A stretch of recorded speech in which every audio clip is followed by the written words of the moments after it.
할렐루야. 반갑습니다. 제가 한국에 살았지만 아직 적응이 안 되는 게 이 추위인 것 같습니다. 목감기가 걸려가지고 좀 목소리가 좀 매력적으로 바뀌었습니다. 부족한 저희를 위해서 또 사랑해 주시고 파송해 주시고 함께 기도에 힘써 주셔서 감사합니다. 주신 사명을 늘 기억하면서 또 은평교회를 기억하면서 열심히 기도하며 선교하는 저희 가정이 되어지기를 원합니다. 여러분, 브라질 하면 어떤 것들이 생각납니까? 커피, 축구, 또 아마존, 예수 동상.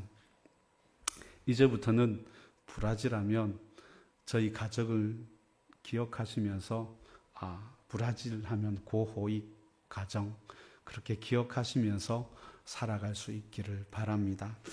브라질은 지난주 화요일까지 여러분들이 잘 아는 삼바 축제 기간이었습니다. 수요일부터 3월 5일부터 제2의 수요일에서 사순절이 시작이 되어집니다.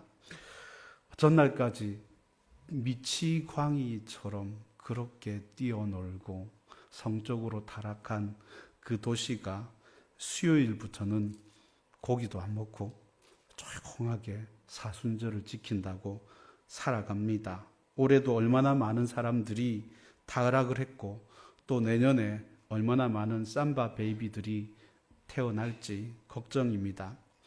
여러분, 우리가 어릴 때 무엇을 보며 자라느냐에 따라서 삶이 달라집니다. 브라질의 대부분의 청소년들은 마약과 또 유흥, 쾌락에 어릴 때부터 노출이 되어서 그렇게 살아갑니다. 그러다 보니 그런 문화가 당연한 것이라고 생각하며 살아가는 청년들이 참 많이 있습니다. 삼바 축제하는 날은 고속도로에서 톨게이트에서 사탕과 함께 콘돔을 나누어주는 게 문화입니다. 그것을 당연하다라고 그들은 받아들이며 그렇게 또 받아갑니다. 그런 그들에게 복음을 전하는 것은 쉽지가 않습니다. 그러나 우리는 계속해서 예수 그리스도의 사랑과 그 은혜를 그들에게 전해야 되는 것입니다. 지난주일 제가 어릴 때 자랐던 모교회에 방문했습니다. 안타까웠던 것은 어릴 적 같이 자랐던 친구들, 선배들, 또 선생님들, 장모님들, 권사님들, 분명히 그들이 앉았던 자리는 있는데 그 자리는 비워져 있었습니다. 지극히 정상적인 거지만 마음이 참 아팠습니다. 열심히 기도했던 그분들의 모습이 하나씩 둘씩 없어졌기 때문입니다. 우리가 지금까지 교회에서 사역을 하며 또 복음을 전할 수 있었던 것은 그들의 기도 때문이라고 저는 믿고 있었기 때문입니다. 은평교회도 마찬가지일 것입니다. 지난 주일 아침 아내가 장모님과 통화를 합니다.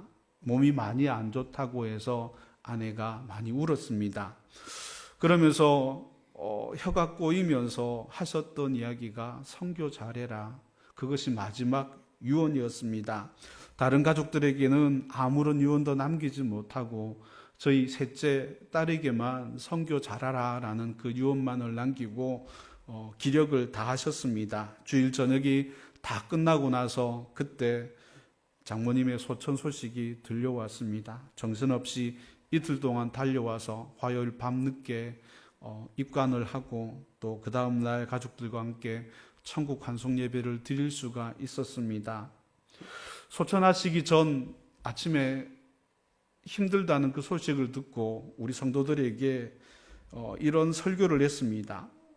우리 개인이 기도하는 것보다 그것도 정말 중요하지만 우리를 위해서 기도해 주는 사람이 주위에 있다는 것이 정말 중요하다. 혹시나 저희 장모님이 이제 힘드셔서 이제 만약에 소천하신다면 여러분들이 이제 저를 위해서 기도해 주십시오라고 그렇게 설교를 했습니다.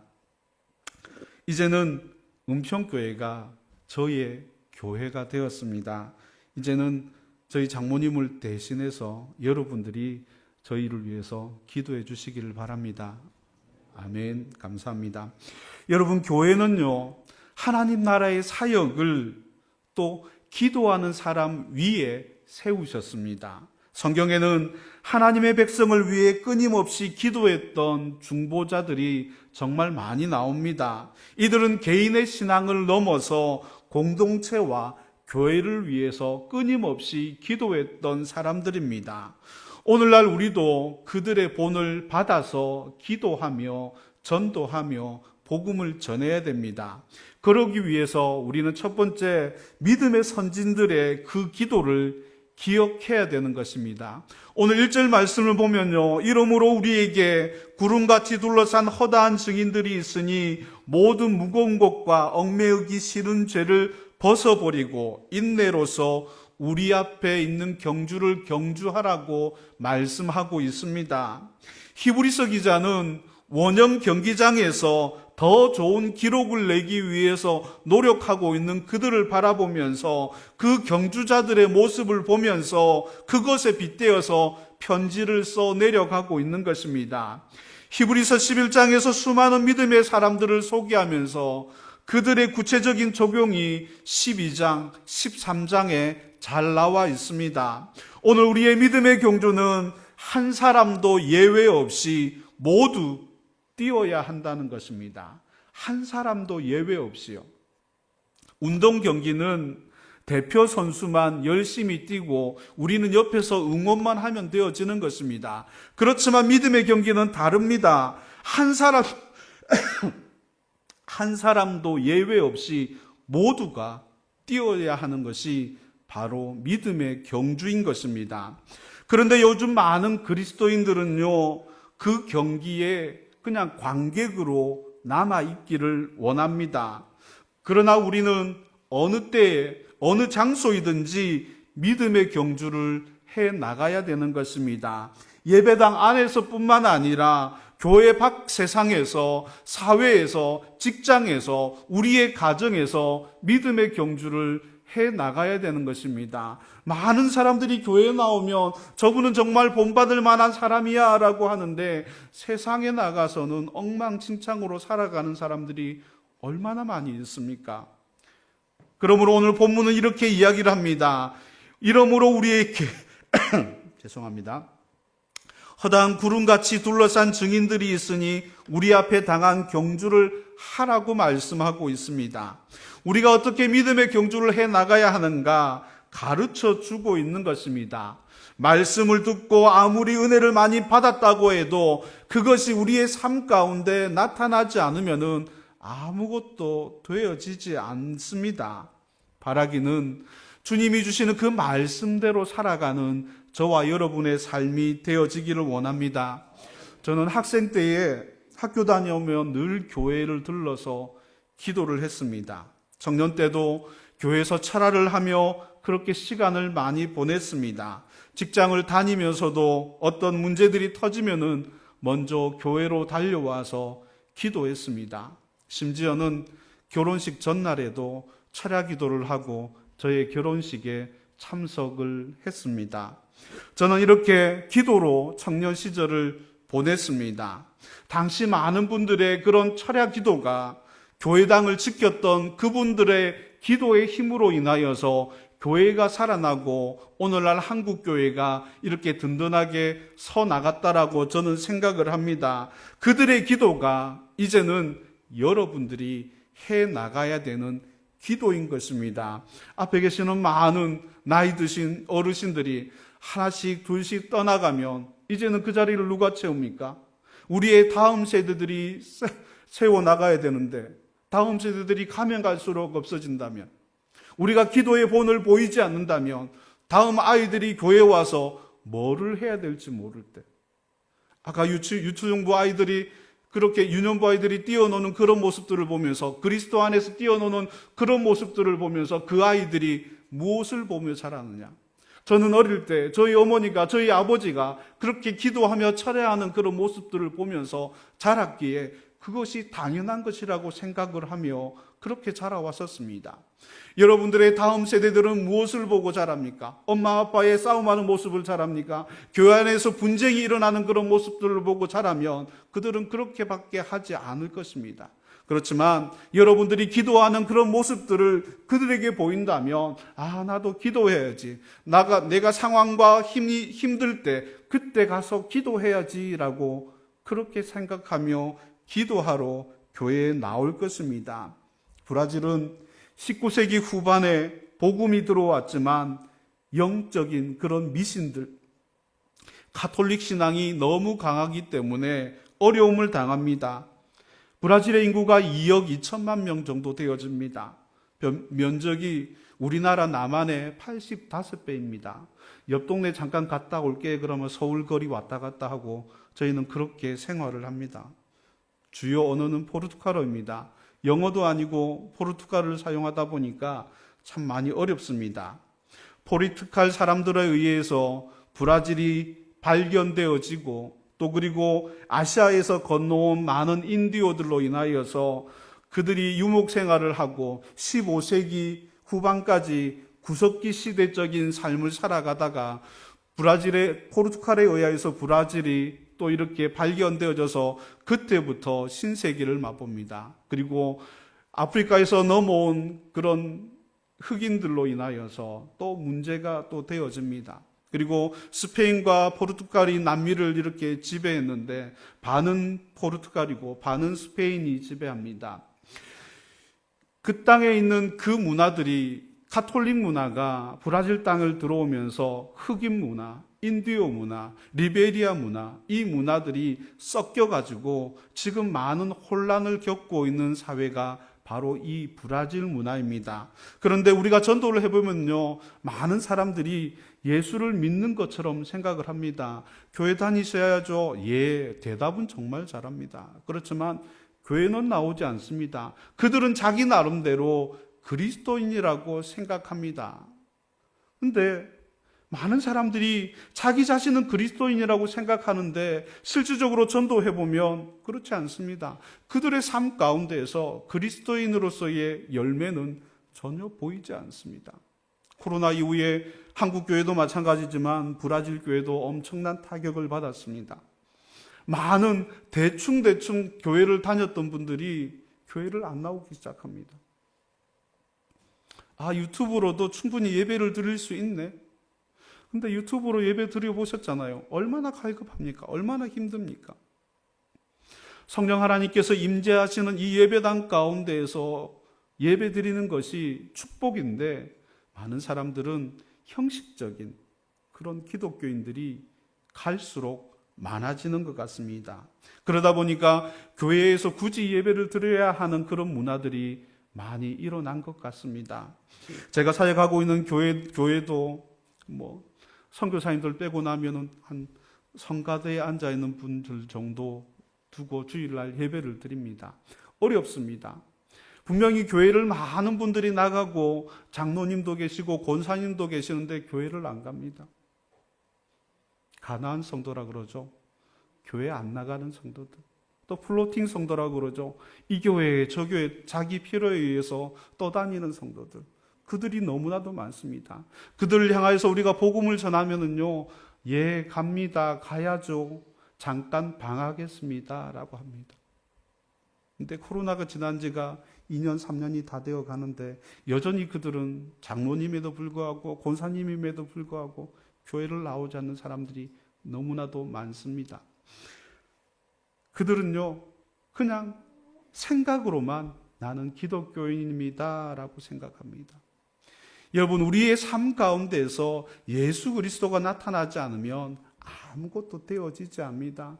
구름같이 허다한 증인들이 예수 그리스도를 증거하는데도 그냥 한 귀로 듣고 한 귀로 흘려버리는 시대가 바로 이 시대입니다. 저희 교회는 5층짜리 건물입니다. 이 정도, 본당이 이 정도 될 것 같아요. 근데 교회에 텅 비어 있습니다. 1층, 2층, 3층 주일학교가 없어진 지 5년, 6년이 되었습니다. 우리 아들내미가 17살인데 막내입니다. 아무도 없습니다. 한때는 교회가 100명, 200명 모였던 교회였지만 타격을 받고 계속 줄어들고 이제는 교회를 움직일 만한 그런 힘들도 없습니다. 어제 목사님과 함께 식사를 하러 어느 동네인지도 잘 모르겠습니다. 무조건 강도사님이 운전을 해서 가셨는데 일산 어디라고 하는데 맛있게 먹었습니다. 식당이 엄청나게 컸습니다. 엄청난 차가 들어가고 다방을 커피를 마시러 갔는데 거기도 엄청나게 크게 지었습니다. 요즘 사람들은요 그렇게 큰 데만 가려고 합니다. 맛있는 데를 찾아다니려고 합니다. 저는 그런 생각을 해봤습니다. 우리 교회가 정말 맛있는 교회가 되었으면 좋겠다. 우리 교회가 정말 매력적인 교회가 되었으면 좋겠다. 이 교회 들어오면서 정말 이 은평교회가 매력적인 교회가 되었으면 좋겠다라는 그런 생각을 해보았습니다. 바라기는 사람들이 찾아다닐 만한 멀지만 그럼에도 불구하고 이곳에 와서 예배를 드리며 이곳에 와서 예배 드리는 것을 영광으로 생각하며 살아가는 저와 여러분의 삶이 되어지기를 원합니다. 우리는 나약합니다. 우리는 연약합니다. 그럼에도 불구하고 하나님께서 함께 하시기 때문에 우리는 든든하게 서 나갈 수 있는 것입니다. 내 생각, 내 방법대로 살아나가면 저는 브라질에 살지 못할 것 같습니다. 저는 브라질을 3번을 갔습니다. 1999년도, 2000도 이제 그때 가서 신학 공부를 해야 되겠다고 들어와서 이제 한국에 들어와서 부교육자로 생활하다가 또 그리고 2013년도에 또 브라질 가서 사역을 하다가 또 18년도까지 있다가 또 들어와서 제임에서 훈련을 받고 라오스를 갔다가 또다시 라오스에서 어떤 상황과 환경이 되어서 다시 또 브라질을 또 가게 되었습니다. 브라질이 좋냐? 저는 살기는 참 불편한 도시라고 생각을 합니다. 어렵습니다. 치안도 강도도 당해봤고 어려운 일도 많이 당해봤습니다. 그런데 왜 사느냐? 거기가 복음을 전할 곳이기 때문에 우리는 살아갑니다. 분명히 환경도 어렵고 상황들도 어렵습니다. 그럼에도 불구하고 우리가 살아갈 수 있는 것은 그곳이 예수 그리스도를 전할 곳이기 때문에 우리는 거기에 살아가고 있습니다. 최근에 우리 딸이 나는 브라질 너무 싫어요. 다시는 브라질 가서 살지 않을 거예요 라고 했는데 6개월 전에 들어와서 지금 브라질에서 함께 생활을 하고 있습니다. 그러면서 최근에 카페 창업을 해가지고 거기에서 선교적인 선교사님을 도울 수 있는 그런 기업을 만들겠다라는 그런 취지로 카페 창업을 했었습니다. 참 어렵고 참 힘듭니다. 그런데 그럼에도 불구하고 딸이 생각하고 있는 하나님 나라, 저희들이 생각하고 있는 하나님 나라에 대한 마음들이 같았기 때문에 힘들고 어렵지만 그럼에도 불구하고 살아가는 것입니다. 브라질은 우리가 생각하는 것과 참 많이 다릅니다. 시간도 반대, 날씨도 반대, 모든 것이 생각하는 것들이 좀 다르지만 하나 똑같은 것들이 있습니다. 그들은 여전히 하나님이 만드신 창조물이라는 것입니다. 똑같이 우리와 생각하고 보는 것들에 따라서 그들이 따라간다는 것입니다. 브라질에는 기독교 인구가 25%, 통계적으로 27% 정도가 되어진다고 합니다. 한국이 17%, 18%밖에 되어지지 않습니다. 어떻게 브라질 그러면 선교지야? 왜 거기에 파송해라고 생각하겠지만 브라질은 목사 3명이 모이면 총회를 만들 수 있습니다. 노회도 아니고. 거기에는 이그레자가 기독교인데 교회라는 뜻인데 교회 타이틀만 놔두면 그냥 기독교로 인정을 해줍니다. 거기가 이단이든 상관없습니다. 그러다 보니까 25%, 27%라는 기독교 인구가 만들어지는 것입니다. 우리가 생각하지도 못하였던 그 시골에 가면요, 한국의 구원파 선교사들이 복음을 전하고 있습니다. 그들의 복음을 전하고 있습니다. 한국의 많은 이단 교회들이 브라질로 침투해서 복음을 전하고 있습니다. 안타깝죠. 우리 기독교는 뭐 하고 있는가? 저희들이 1999년도에 브라질을 갔을 때에 그때만 해도 60개, 70개 교회, 한인교회가 있었습니다. 지금은 17개 교회밖에 남아있지 않습니다. 통폐합되어지고 코로나로 인하여서 힘들어서 문을 닫은 교회들도 많고 또 월세를 내던 교회들은 거의 힘들어서 문을 다 닫고 그런 상황에서 지금은 교회가 많지는 않습니다. 여러분들이 기도해 줘야 될 것은 이제는 그렇게 조금씩 무너져 내려지고 있는 그런 한인교회들, 그들이 했던 선교 사역들을 바라보면서 이제는 한국에서 그들을 바라보면서 기도할 때라고 저는 생각을 합니다. 우리가 먼저 알고 있지만 우리가 전도하지 않으면, 우리가 선교하지 않으면 이 은평교회도 조만간 문 닫을 겁니다. 저는 확신을 합니다. 내가 전도하지 않고 내가 기도하지 않으면요, 이 교회는 무너지고 마는 것입니다. 이민교회의 현실이었습니다. 많은 사람들이 당시에 많은 이민자들이 들어왔기 때문에 가만히 있어도 이민자들이 그냥 교회를 찾아왔었습니다. 이제는 그렇지 않습니다. 5만 명이 넘었던 교민들이 코로나로 인하여서 젊은 세대, 1.5세대, 2세대들이 한국으로 다 들어왔습니다. 평택에 삼성 공장 짓는데 거기 가면 브라질 사람들 다 만날 수 있다고 할 정도로 거기로 다 몰렸었습니다.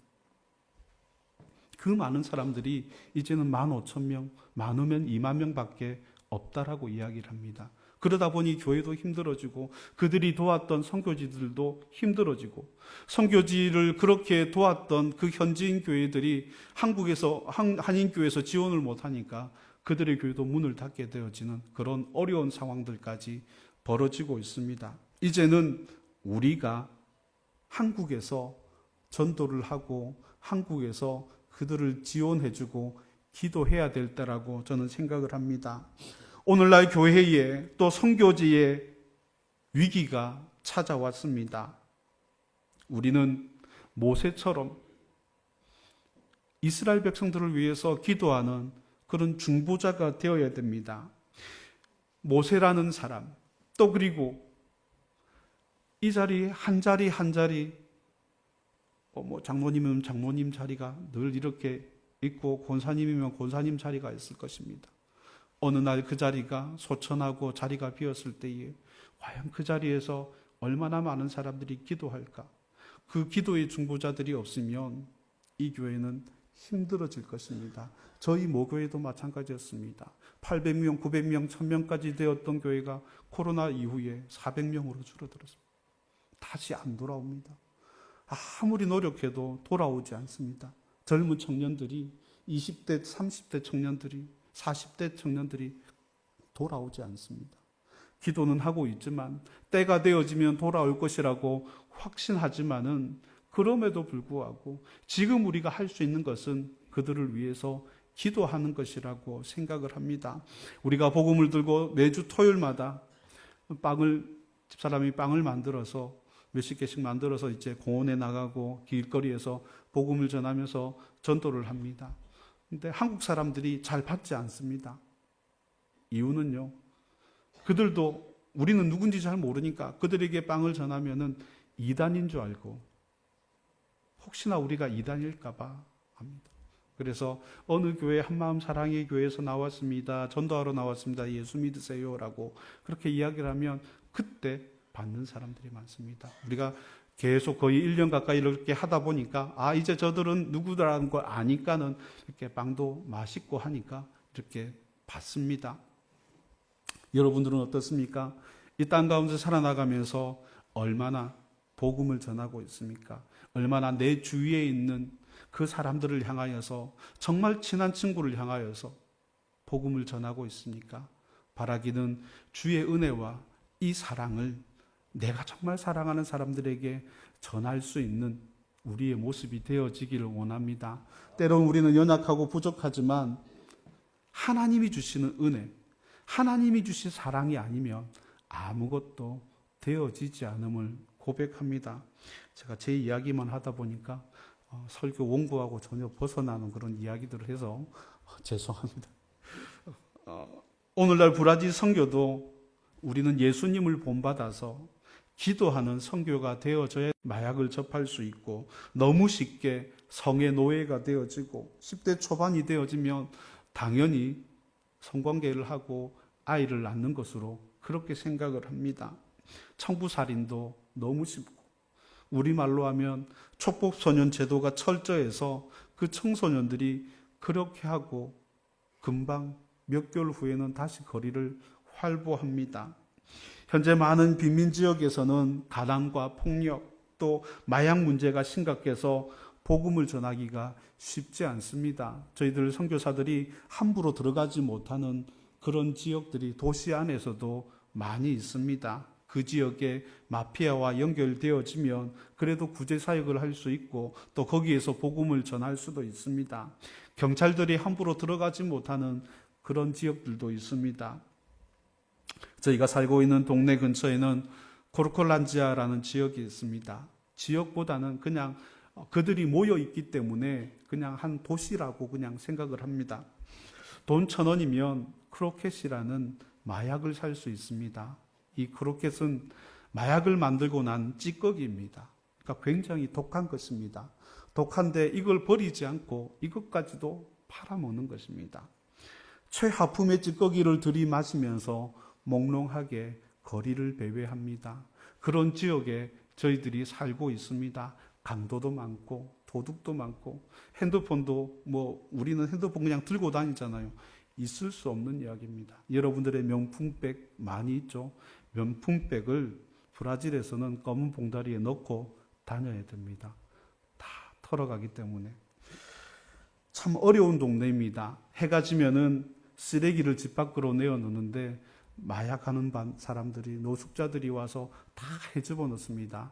아침에는 깨끗해야 되지만, 쓰레기를 치웠으니까 깨끗해야 되지만 아침이 되면 더 지저분한 그런 거리가 되어집니다.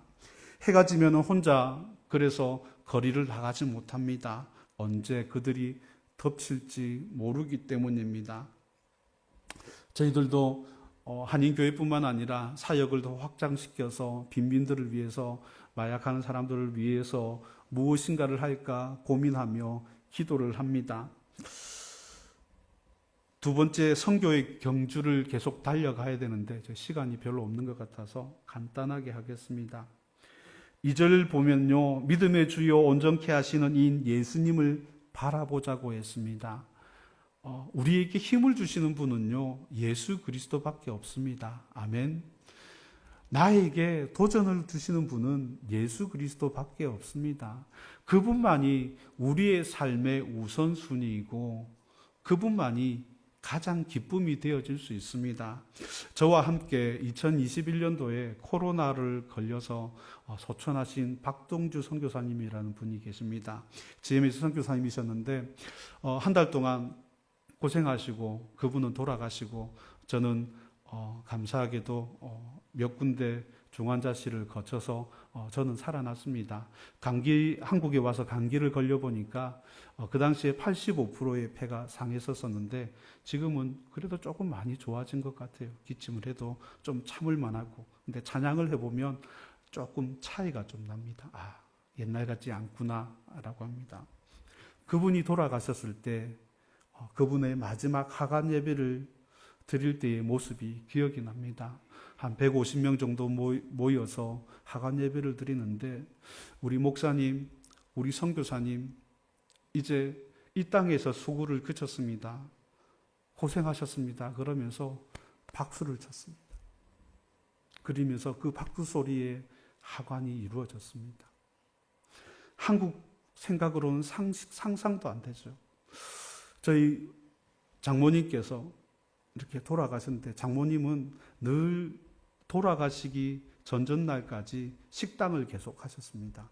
그래서 84세였지만은 건강하셔서 이렇게 계속 일을 하셨었는데 가방에 듣기로는 가방에 늘 하얀 봉투들을 들고 다녔답니다. 언제든지 필요한 사람들에게 이렇게 봉투를 전해주기 위해서 사셨던 그런 장모님이셨습니다. 우리는 바라기는 그렇게 살아가야 된다고 생각을 합니다. 우리에게 주어진 것들, 좋은 환경들, 이것들을 하나님을 위하여 살았으면 좋겠다라는 그런 생각이 되어집니다. 박동주 목사님께서 그렇게 소천하시고 많은 사람들이 의문을 가졌습니다. 왜 그렇게 빨리 돌아가셨을까? 왜 그렇게 빨리 불러가셨을까? 시간이 지나면서 몇 년 지나면서 하나님의 때가 있구나. 하나님의 방법이구나. 그분이 이루었던 많은 8개 교회도 있지만은 그 교회를 더 성장화시키기 위해서 그까지구나 라고 그렇게 생각을 했습니다. 여러분, 우리는요 이 땅 가운데 살아나가면서 그까지구나 라는 그때가 있을 것입니다. 그러면 거기에서 딱 멈춰야 됩니다. 그리고 뒤를 돌아보면서 기도할 수 있어야 됩니다. 우리의 모습은 어떻습니까? 이 땅 가운데 살아나가면서 예수 그리스도를 열심히 믿고 본받고 살아가는데 내 욕심 때문에 살아가고 있지 않습니까? 내 욕심 때문에 교회 나오고 있지 않습니까? 하나님이 원하시는 땅끝까지 이르러 내 증인이 되어라는 그 사명을 분명히 우리도 다 받았음에도 불구하고 내 방식대로 혹시나 살았다면 이제는 내려놓고 주님만을 의지하며 살아가는 저와 여러분의 삶이 되어지길 원합니다. 우리는 한 가지, 예수 없으면 아무것도 되어지지 않습니다. 아멘입니까? 예수만 온전히 붙들고 저희들은 또 이제 돌아가지만은 그럼에도 불구하고 그곳에서 예수 그리스도를 증거하고 예수 그리스도의 사랑을 흘러보낼 것이라고 여러분들의 약속을 합니다. 그래서 바라기는 여러분들이 저희들을 위해서 더 많이 기도해 주시고 그 힘을 가지고 우리가 열심히 사역해 나가겠습니다.